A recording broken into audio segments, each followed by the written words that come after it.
3일 동안 홍콩 시장이 아주 급락을 했는데요. 오늘 갑작스럽게 저희가 또 모시게 됐습니다. 미중 산업경제연구소 소장 조용찬 소장님 나와 계십니다. 어서 오십시오. 예, 안녕하십니까. 안녕하세요. 이렇게 갑작스럽게 모셨는데 또 이렇게 흔쾌히 응해 주셔서 감사합니다. 가장 중요한 거는 이번 장이 좀 심상치 않게 흘러가고 있거든요. 그래서 이게 변곡점이 될지 아니면 여기서 바닥을 찍고 일단 반등을 할지 그거를 찾는 그 시간이 되는 게 더 중요하지 않나. 그래서 적극적으로 호응하고 나왔습니다. 아우 감사합니다. 아니 어제 저희가 긴급하게 모셨는데 네. 오늘 또 긴급하게 와주셔서 일단 먼저 감사드리고요. 네. 근데 어제도 이제 그래도 긍정적인 장기 전망 긍정적이다 이렇게 여러 가지 리스크 요인도 말씀해주시고 장기 긍정적인 요인도 말씀해주셨는데 오늘 왜 또 빠진 건가요?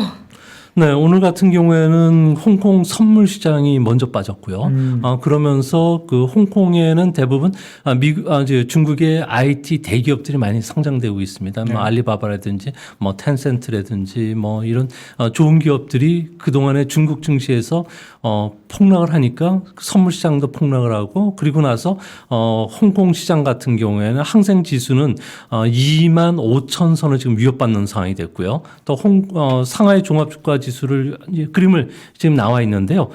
무려 2.5% 정도 빠지면서 연초 수준까지 지금 되돌아가는 있는 그런 상황입니다. 문제는 현재 그 중국 증시 같은 경우에는 6월 달 이후부터 그 양대 시장에서 거래 대금이 화랑 시장이라고 할 수 있는 1조 위엔대를 돌파해 왔는데 지금은 이것보다 더 많은 매도 물량이 지금 쏟아지고 있기 때문에 현재 그 매도 압력은 그렇게 쉽게 수그러들지 않는다는 걸 보여주고 있고요. 다음 그림을 보시면 홍콩 항생 지수 같은 경우에도 대규모 그 매도 물량이 지금 쏟아지면서 연초 그 수준까지 지금 다 이상 지금 빠져 있는 상태죠. 전업종도 하락을 했고요.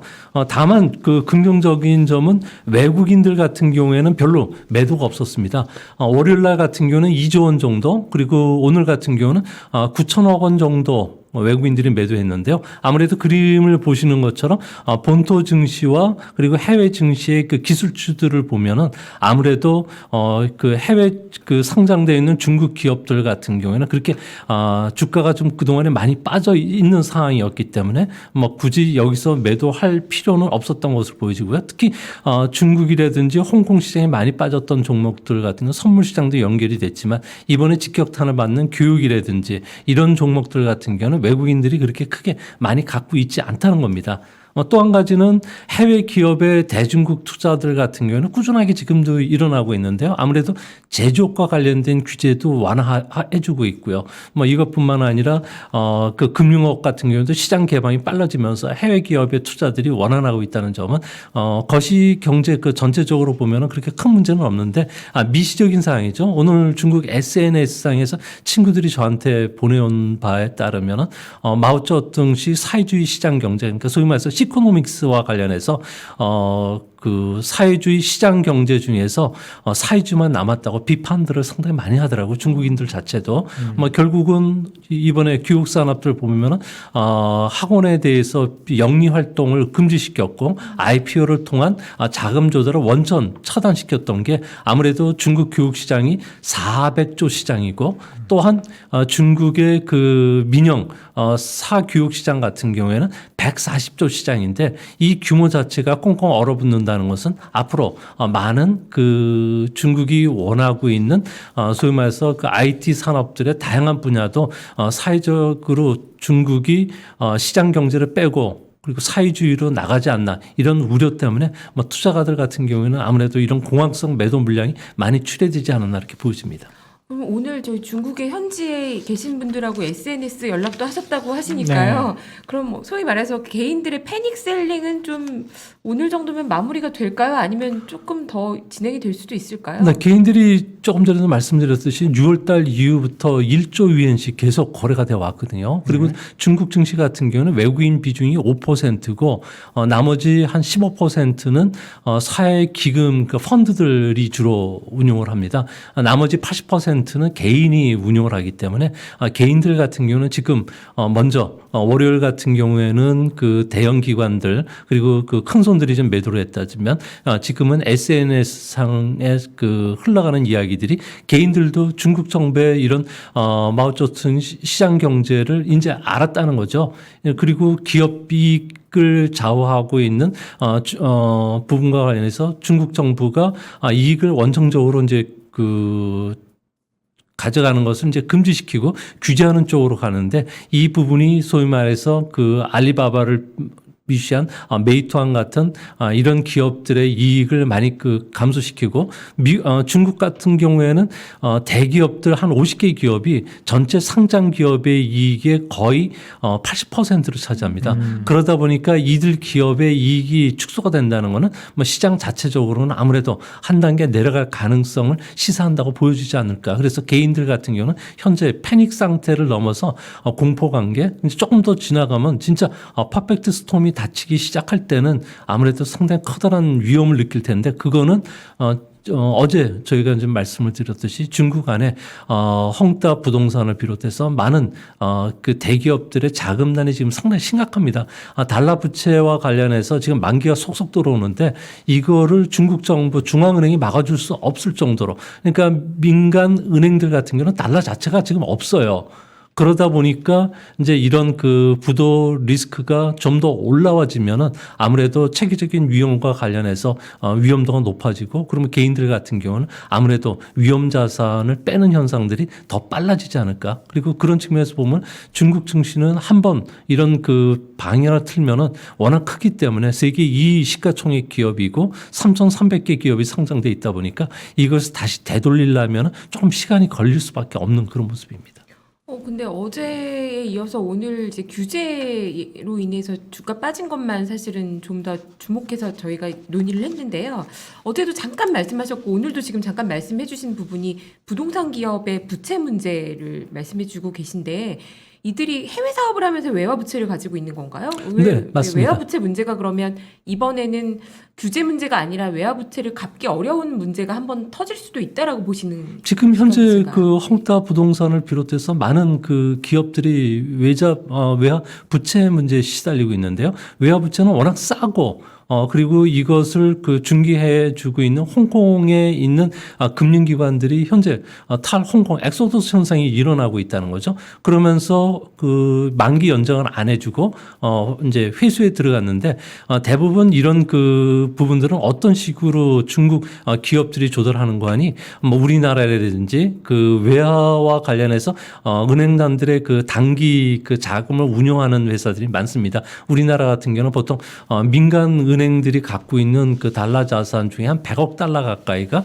홍콩을 통해서 중국 은행을 거쳐서 민간 기업에 달러 대출을 해주는데, 보통 중국 기업들 같은 경우는 무역 어음 형태죠. 그러니까 3개월 물자리 아주 단기물로 이것을 하다 보니까 소위 말해서 그 운영 자체가 단기물인데 보통 2년 내지 3년짜리 달러 부채를 하다 보니까 미스매칭 문제가 지금 발생을 한다는 거죠. 그런 상황이 지금 발생하기 시작했고, 이게 소위 말해서 그 중국에서 부동산 회사뿐만 아니라 IT 기업 그리고 교육 산업들도 그렇고요. 중국을 대표하는 뭐 철강 산업들, 그리고 히토리라든지 이런 자원 산업들의 많은 그 달러 부채가 지금 밀려 있는데, 이제 이런 부분들의 그 미스매칭 문제가 좀 자기가 되고, 또 회색 코뿔소가 출현한다면은 시주석이 생각했듯이 진짜 그 미중 패권 전쟁 속에서 금융 전쟁이 일어난다면은 뭐 중국 경제는 이루 말할 수 없는 상태이기 때문에 뭐 중국 그 인민은행들 같은 경우에는 달러를 지금 확보하라고 지금 지시가 내려온 상태라고 합니다. 근데 그렇다고 하기에는 위안화가 너무 지금 강세를 보이고 있는데, 일단 오늘 우리 시장 같은 경우에도 원화는 강세로 끝났거든요. 지금 소장님 가져오신 자료 중에 보면 외국인 수급은 그렇게 나빠 보이지 않아요. 계속 매수를 하고 있는데 개인들의 약간의 패닉셀링 때문에 이렇게 3일 그렇죠. 동안 하락을 했다라고 예. 봐야 되는 게 맞을까요? 예. 근데 사실 저희가 지금 걱정하고 있는 거는 미국에 상장되어 있는 기술주들 급락한 것들, 그리고 교육주들, 뭐 신동방 같은 종목 같은 경우에 이틀 동안 막 70%씩 하락하고 그랬거든요. 중국 내부의 문제라고 한다면 미국에 상장되어 있는 종목들은 왜 그렇게 좀 하락을 한 걸로 봐야 될까요? 네, 그 해외 투자를 하실 때 해외 그 IB들이 중국 증시를 투자할 때는 가장 중요한 것은 그 다음 그림을 보시면요. 네. 주요 국가 간의 그 지수의 상관관계를 이야기를 하는데요. 보통 상관관계가 플러스 1에서부터 마이너스 1까지인데 플러스 1이라면은 중국 증시가 미국 증시와 비교해서 같이 동행을 한다는 이야기고요. 여기에 상관관계가 마이너스 1에 가깝다는 것은 서로 전혀 다른 방향으로 움직인다고 하는데 미국 증시하고 일본 그리고 호주, 유럽 같은 경우에는 상관관계가 0.6 정도로 상당히 동행성이 강합니다. 네. 반면에 중국 증시 같은 경우에는 미국이나 일본, 호주, 유럽에 비해서는 상관관계가 거의 없는 0.3 정도로 나오고 있거든요. 이 이야기는 소위 말해서 미국 증시나 글로벌 증시와 중국 증시는 궁합이 상당히 좋다는 의미가 됩니다. 아무래도 국제투자은행들 같은 경우는 투자할 때 위험 분산 차원에서 중국을 선호할 수밖에 없다는 거죠. 그러니까 미국 증시나 다른 선진국 증시가 떨어지더라도 중국 증시는 따로 움직이기 때문에 가능하고. 근데 문제는 현재 이런 글로벌 그 투자 흐름들을 보시면 다시 앞부분으로 돌아가서요. 외국인들이 그 중국 증시에서 2014년 후강통이 시작된 이후에 지금까지 외국인들은 연간 기준에서 순매도로 나온 적이 없습니다. 네. 아무래도 이런 투자 자금들이 계속 유입이 되는 한 여기에 글로벌 그 포트폴리오 차원에서 투자했던 그 자금들 그 중에서도 가장 대표적으로 자동차라든지 그리고 IT 기업들, 그 배터리라든지 이런 쪽에 집중적인 투자가 일어났기 때문에 이들 기업들 같은 경우에는 디지털화가 중국도 진행이 되고 또 시장 개방이 시작되기 때문에 이들 종목은 팔지 않는다는 겁니다. 다만 해외 상장되어 있는 종목들 같은 경우에는 특히 홍콩 시장이라든지 미국 시장에 되어 있는 거는 뭐 중국과 관련된 체계적인 그 위험과 관련된 부분들도 비체적인 위험도 해당이 되겠죠. 그런 부분이 나오면서 지금 매도 물량이 지금 쏟아지고 있는데 이런 것들과 관련해서는 앞으로 또 중국 증시의 외국인들은 그렇게 큰 매도 압력은 작용하지 않겠지만 해외 시장에 상장되어 있는 우리 시장에 상장되어 있는 중국물들도 똑같고요. 매도 물량이 다 당분간 시달리지 않을까 그렇게 보여집니다. 본토는 지금 보여주신 거는 본토 시장에 투자한 자금이니까 그거는 지금 빠져나오는 게 아니고 거의 안 빠져나올 겁니다. 해외 홍콩이라든지 예. 미국에 상장된 물량들 그 약간 이제 리스크 관리 측면에서 예. 조금 팔고 있다. 예. 그렇게 해석을 하면 될까요? 예, 뭐 공매도 물량도 많이 나오고 있고요. 외국인들 같은 경우는 중국발 리스크에 대비하기 위해서 일차적으로 현금 확보 차원에서 매도 물량이 많이 나오는 걸로 알고 있습니다. 그리고 지금 또 걱정스럽게 보는 것들이 이제 미중 관계인데 26일 날 지금 회담이 있었잖아요. 예. 그거는 또 어떻게 보고 계십니까? 뭐 회담이 있긴 했는데요. 굉장히 아무래도 조금 분위기가 안 서로 좋았었던 밀고 것 같은데. 당기고 네. 그랬는데 그 미국 쪽에서는 그 국무부 부장관 같은 경우에는 대만 문제와 관련해서는 대만의 독립을 인정시켜주진 않겠지만 국제 질서는 중국이 준수해야 된다. 무력이라든지 현상 유지 정책과 관련해서 인정을 할 거는 하라. 그리고 신장 위구르 인권 문제라든지 그리고 홍콩 문제뿐만 아니라 군사적 패권 문제 그리고 국제 질서를 준수하는 문제에 대해서 상당히 강도 높게 지금 중국에 요구를 했고요. 네. 뭐 중국 같은 경우에는 지금까지 계속 주장했듯이 중국을 그 파트너로서 정식으로 인정해주고 중국이 하고 있는 구단선 문제라든지 이런 문제에 대해서도 이야기를 꺼내는데 미국은 이런 제에 거절을 했거든요. 뭐 그런 측면에서 보면 미중 간의 관계는 10월달 로마에서 있는 G20 정상회담까지는 서로가 격렬하게 지금 싸우는 단계고요. 또 그런 부분들은 현재 미중 간에는 7개 전선이 하나 더 플러스해서 사이버 전쟁까지 소위 말해서 무역이라든지 기술, 금융 그리고 그 외교 그리고 군사 안보 그리고 인권 문제 뭐 그 전염병 문제 여기에 사이버 문제까지 가미되면서 서로가 어느 정도 그 의견 일치를 보기까지는 상당한 시간이 걸리지 않을까 이렇게 보여집니다. 지금 뭐 정치적으로도 굉장히 안 좋은 미중 간의 뭐 그런 상황으로 봐야 될 것 같네요. 그러면 당분간 그 해외 투자자들이 중국 증시의 투자 비중을 그래도 계속 높일까요? 네, 중국 증시 같은 경우는 아까도 말씀드린 첫 번째 중국 증시를 투자하는 주요 이유 중에 하나가 중국이 계속 성장 시장이라는 거고요. 또 한 가지는 중국 시장 같은 경우에는 외국인들이 볼 때는 아무래도 산업 구조 조정이라든지 그리고 뭐 IT나 바이오, 배터리, 자동차 특정 섹터 같은 경우에도 뭐 계속적으로 위안화 절상에 따른 투자 매력이 상당히 높기 때문에 뭐 이 시장을 상당히 선호할 수밖에 없는 거고요. 특히 앞으로 차세대라고 할 수 있는 DX, 디지털 트랜스포머 시장 그리고 AI라든지 클라우드형 소프트웨어 제공 서비스 그리고 전기 자동차 시장에서는 기술 분야에서는 톱 플레이어들이 중국 기업밖에 없다는 겁니다. 또 시장까지 갖고 있기 때문에 앞으로 그 정책 시장인 중국 시장에 대해서도 장기적인 측면에서 이들과 관련된 기업은 꾸준하게 투자를 할 거고요. 또한 우리 기업들 이번 주가 조정이 준다면은 뭐 우리나라의 펀드라든지 개인들 같은 경우에는 오히려 싸게 살 수 있는 기회가 되지 않을까 보입니다. 중국을 대표하는 그 알리바바, 텐센트, 바이두 뭐 이런 기업들이 지금 중국이 정부가 그리는 새로운 비즈니스랄까요? 어제도 이제 말씀하신 게 점점 국유화되는 분위기인데요. 이제 국가가 그리는 이들 기업에 대한 그림은 어떤 그림일까요? 네, 중국 같은 경우에는 지금 저항하는 기업들에 대해서는 무자비하게 지금 탄압을 하고 있는데요.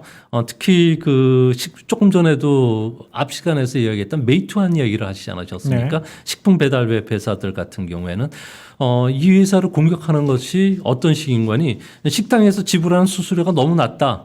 그리고 배달 앱 비정규직을 고용하고 있는데 이들과 관련해서 4대 사회보험과 관련해서 적절히 분담하지 않았다. 또 신선식품 딜리버리가 다른 상인의 이익을 파괴하고 있다는 고무줄자된 공정거래법까지 들이대고 있거든요. 이 때문에 많은 B2C 기업들 같은 경우에 특히 알리바바를 중심으로 해서는 앞으로 중국 정부가 그리는 B2B, 2C죠. 기업 소비자 모두와 동시에 거래하는 기업으로 알리바바가 바꿔야 된다는 겁니다. 텐센트도 그렇고요. 그래서 앞으로 시수석 같은 경우에는 얼룩말 기업을 계속 육성하는데요. 알리바바 같은 경우는 5 뉴 전략에 의해서 유통뿐만 아니라 제조, 금융, 기술, 데이터 기술을 나머지 중국 기업들에게 모두 공개하라는 겁니다. 아예 그냥 바지까지 벗고 그리고 네가 얼룩말 기업의 리더가 되고 너는 돈 벌 생각하지 말고 중국의 대표적인 반도체 회사들 위험해지면 네가 거기에다가 자본 출자해서 그 기업도 살리고 그리고 중소기업들도 네가 그냥 이끌어라는 거고요. 텐센트 같은 경우는 위챗 을 하고 있는데 거기에 보면 클라우딩 컴퓨터라든지 AI, 빅데이터 기술을 아예 오픈시키라는 거죠. 그래서 중국의 산업 디지털 기술을 미국 수준까지 니들이 끌어올리라는 지시가 떨어졌거든요.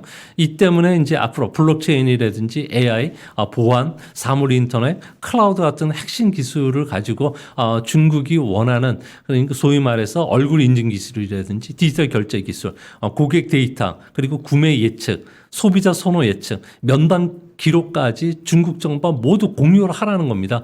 이런 측면에서 보면은 기업들 같은 경우는 이제 이익을 벌어들이기 힘든 구조가 됐다는 거고요. 뭐 그런 측면에서 외국인들 같은 경우는 이들 기업에 대해서 지금은 좀 냉정하게 분석하는 그런 시간인 것으로 보여집니다.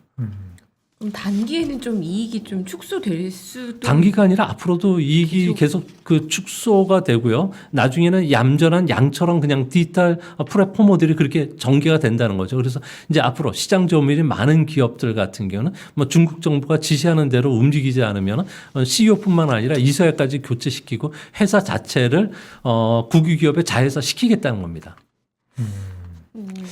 이게 어떻게 보면 이 공산당 리스크가 중국은 네. 굉장히 좀 큰 것 같은데. 근데 이제 네. 이들 기업들이 워낙에 테크 비중이 사실 뭐 전통 산업보다는 고용 창출이나 이런 게 좀 비중이 적다고는 해도 증시에서는 차지하는 비중이 클 텐데요. 이들이 이익 창출을 당분간 못하고 장기적으로도 좀 어려워진다라고 한다면 중국 증시가 상당 기간 어려워지는 거는 아닌가요? 물론 특정 섹터들이 좋아진다고 하더라도 워낙 거대 기업들이 지금 압력을 강하게 받고 있기 때문에 우려가 되는 건 사실인데요. 근데 중국에서는 작년에 테크 기업의 경영권을 뺐던 기업 숫자는 48개밖에 안 됩니다. 48개거든요. 근데 지금 현재 중국의 테크 기업은 158만 개 정도가 돼요. 그러니까 이거를 뭐 1, 2년 안에 다 그 국유화 시킨다는 건 거의 불가능하다는 거죠. 뭐 그런 측면에서 보면은 현재 대표적으로 그 모난돌의 정에 맞는다는 중국말이 있는데 대표적으로 알리바바나 텐센트 그리고 중국의 구글이라고 하는 바이두 정도가 우선 그 대상이 되는 것 같고요. 그리고 지금 그 교육 산업이라든지 이런 거는 뭐 중국 정부가 생각하는 뭐 인구 문제, 잠재 성장률 문제와 관련이 되고 있기 때문에 먼저 건드렸는데 나머지는 시장에 충격 주는 행동은 중국 정부도 다 알고 있기 때문에 강하게 밀고 나가지는 않을 거예요. 그래서 시차를 두고서 진행이 되기 때문에 뭐 전기 자동차는 아직 투자가 많이 진행돼야 될 그 배터리라든지 친환경 산업 같은 경우는 민영 기업은 계속 공존을 하고요. 또 기업 이익을 많이 창출하는 기업들이 계속 나올 것으로 보여집니다.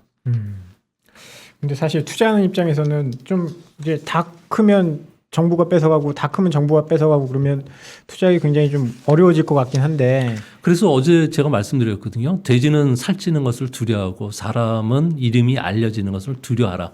중국 속담에 그대로 맞은 거고요. 또 한 가지는 중국에서는 권력에 맞서지 말고 당에 대항하지 말라는 이야기가 있어요. 당에 대항했던 마행 같은 사례를 시범 케이스로 보여줬다는 거죠. 그러니까 중국 정부가 이제 순환 양처럼 지금 만드는 작업을 하고 있기 때문에 뭐 이런 작업에 그 저항하는 기업은 없는 거로 지금 보여집니다. 무섭네요. 좀. 네.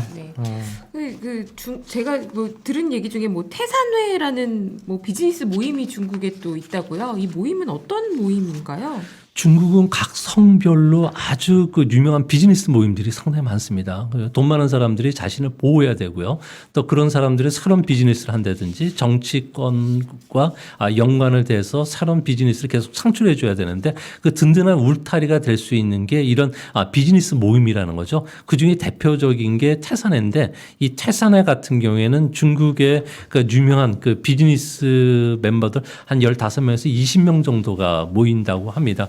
여기에 보면은 아무래도 중국을 대표하는 기업들이 상당히 많은데요. 알리바바 마인서부터 시작해서 중국의 그 대표적인 전기 자동차 회사 이런 회사들이 들어가는데 여기에는 기본적인 원칙이 있다고 합니다.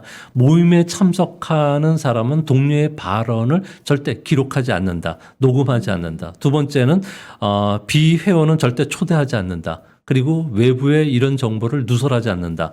그리고 다섯 번째는 매년 한 명 이상의 신입 그 회원은 가입시키지 않는 딱 한 명까지만 허용이 된다는 거죠. 그래서 야심찬 기업가들 모임에 이런 모임에 동참하는 사람들끼리 그 모임을 갖는데 이게 이제 마인이 구속된 이후에 전격적으로 해체가 됐고요. 중국 전역에 있는 비즈니스 모임들이 다 해체가 됐어요. 그래서 중국 안에서는 실제 그 기업 이제 정치인들이 440만 명 정도가 시주석이 집권 후 8년 동안에 숙청을 당했는데 이제 기업에 대한 숙청이 이제 시작이 된다고 해서 상당히 좀 몸을 숙이는 그런 모습이라고 합니다. 근데 혹시 그런 건 없나요? 그러니까 예를 들어서 뭐 기업 비사랄까 이제 우리나라도 역사적으로 보면 정권이 바뀌거나 이러면 뭐 한쪽을 규제하기도 하지만 반사이익을 보는 또 재벌이 탄생하기도 하잖아요. 근데 지금 이렇게 뭐 알리바바가 1등 기업이다가 이렇게 탄압을 받으면 또 의외의 기업이 또 성장한다거나 하는 거는 또 딱히 없는 상황인가요? 중국 정부 입장에서 보면은 새로운 산업들 같은 경우에는 보통 법률을 우리는 먼저 만들고 그리고 나서 기업인들이 이 그 판에서 활동을 하게끔 그 시장을 조성해 주는데 중국 같은 경우에는 그런 그 새로운 산업들이 들어오면은 규제를 만들고 법률을 만드는 게 아니라 우선 시행을 해 보도록 허가를 합니다. 그러나 어느 정도 사회에 해악을 끼칠 정도가 되면 정부가 나서서 규제를 하고요. 그것도 안 되면 법률이 만들어지기 때문에 우리하고 정반대라는 거죠. 그래서 앞으로 중국 같은 경우는 새로운 그 시장들이 현재 생기고 있는데 이런 그 데이터를 모은 그 빅데이터 시장이라든지 AI 시장을 통해서 새로운 것을 좀 창출하는 이런 그 모임들이 또 일어나고 또 이런 기업들이 많이 탄생을 하는데 이거와 관련해서는 중국 정부가 현재 유심히 좀 지켜는 보고 있다고 하더라고요. 네. 지금 시간 관계상 네. 좀 정리를 해야 될 것 같은데 그러면 지금 뭐 사실 피크아웃 이야기들이 계속 나오고 있거든요. 중국 오늘 공업 공업 실적 오늘 뭐 그런 것들 발표되면서 중국이 작년 11월, 1월까지는 데이터가 매크로 지표가 굉장히 좋았는데 계속 좀 떨어지고 있단 말이에요. 그런 부분들도 사실 시장에 영향을 좀 주고 있는 건 아닌지 궁금하거든요. 네, 뭐 경제 같은 경우에는 워낙 사이클이 좀 중국은 좀 짧은 편이고 또 네. 정책에 의해서 움직이는데 현재 그 중국의 그 6월달 제조 PMI 같은 경우는 네. 50.9로 좀 예상보다 조금 안 좋았어요. 네, 계속 아무래도 좀 내려가고 있더라고요. 예, 뭐 자금난도 좀 봉착했었던 영향이 좀 있었던 것으로 보여지고요. 하지만 뭐 7월달 들어서 조금 좀 많이 좋아지기 시작을 해서 여기 보시면은 중국이 그 제조 PMI 같은 거 종합지표 같은 경우는 50.6으로 많이 좀 떨어졌고 네. 이게 그 세계 경제 그 바로메터 역할을 해왔는데 뭐 최근 들어와서 제조 같은 경우에는 인민은행이 7월 15일 날 전격적으로 지지율 인하를 적용을 시켰고요. 또 국가 비축 물자와 관련해서는 방출했는데 뭐 식량이라든지 구리, 알루미늄, 아연 같은 경우에 좀 떨어지면서 상산자 물가지수 좀 안정이 됐어요. 네. 그리고 여기에 따라서 제조업은 조금 좋아지는데 서비스업이 이번에 그는 아무래도 태풍이라든지 전력 부족 그리고 가처분 소득이 조금 줄면서 조금 위축이 될 가능성이 크기 때문에 앞으로 뭐 중국 경제 같은 경우에는 중국 정부가 뭐 경기 부양책을 본격적으로 4분기 정도 집행이 될 것으로 보여주는데 그때까지는 아무래도 기업들의 실적 악화라든지 소득 증가를 둔화 그리고 제조업 설비 투자가 좀 억제되는 모습을 좀 보여줄 가능성이 크다는 점에서 뭐 경제와 관련된 뭐 호재는 앞으로 그 3분기 내년은 뭐 특별히 좋아질 것은 없지 않나 이렇게 보여집니다. 그럼 경기가 안 좋다는 이야기인데. 아니 안 좋은 건 네네. 아니고요. 중국 정부가 너무 경기가 좋아지면 특히 중국의 그 잠재 성장률이 5%인데 이거를 뛰어넘고 8% 성장을 계속 나간다면은 이게 과잉 생산됐던 부분만큼 중국의 부실로 작용을 할 수가 있기 때문에 이것을 억누르기 위한 경기 연착륙 그리고 또 부채 비율을 축소시키기 위한 시장의 시그널을 보여주기 위해서 현재 경기가 그 급속도로 계속 그 투자 위주 그리고 생산 확대로 이어지는 걸 막기 위한 이런 조치로 이해를 하시는 게 좋습니다. 너무 좋아지는 거를 좀 예. 계획 경제니까 예. 5% 이상 가도 안 되니까 그렇게 좀 봐야 되겠군요. 그러면 이제 정리하는 의미에서 지금 3일 동안 10%가 넘게 빠졌는데 이 투자하시는 분들 입장에서는 속이 많이 타실 거거든요.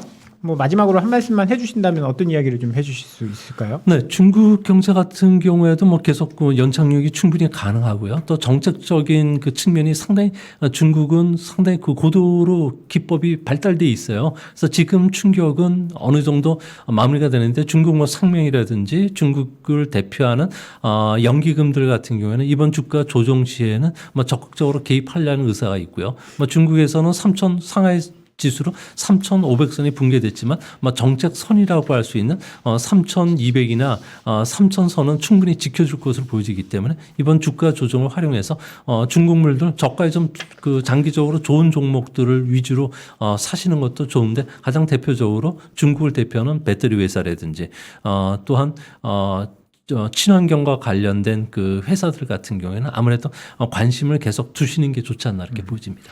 오늘도 뭐 사실 보니까 저런 회사들은 많이 빠졌네. 빅테크, 뭐 테크 회사들은 많이 빠졌는데 5G라든지 이런 쪽은 또 올라서 끝났어요. 네. 이런 거 보면 이제 중국 정부가 살려주려는 쪽, 그렇지 않은 쪽 잘 구분해서 투자를 좀 하셔야 될 것 같습니다.